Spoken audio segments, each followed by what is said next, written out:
danka kofta kalome danka kofta kalome halala jirta fafagane walarga kenya yome chalalite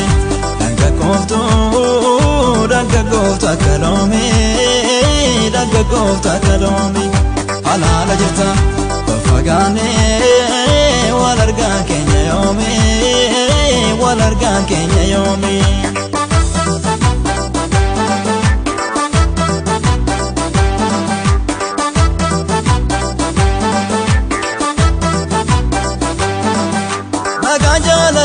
sagau jalale to inone korama dekile sarasif tare to lorga tamure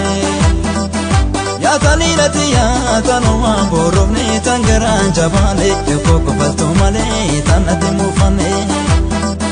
sidabu fedu na dabu fetu yomiyo walyada to mademna isato Ani sindagato atis nandagato kesa keenan beka kesa kosin bekta yada inin nufta Jalalite danka kofta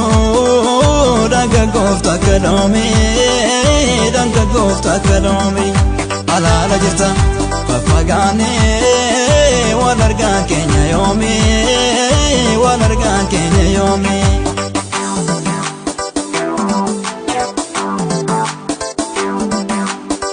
Maluma fagate tona dura hafte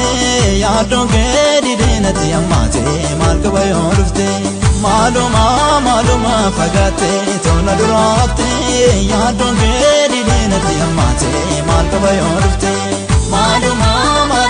fagate direnya kawasi dabe maluma fagate direnkos nafe hudnabe maluma fagate Arraborungu ya neresini maluma fagate turte ko bana jirachisi maluma fagate tona dura hafte yaadon ke didinati ammate malka bayon rufte maluma fagate tona dura hafte yaadon ke didinati ammate malka bayon rufte Kana maskan kalas ammasan sumayadada kono sumayadada kuyaduftu natimi awira nanekada sumanekada sila kuwanjirada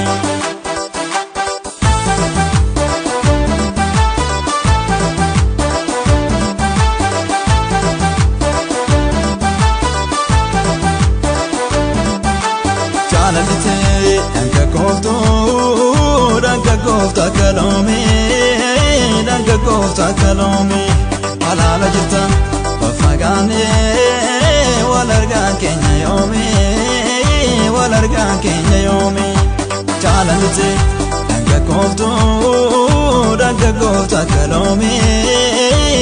kofta kalome halala jirta fafagane walarga kenya yome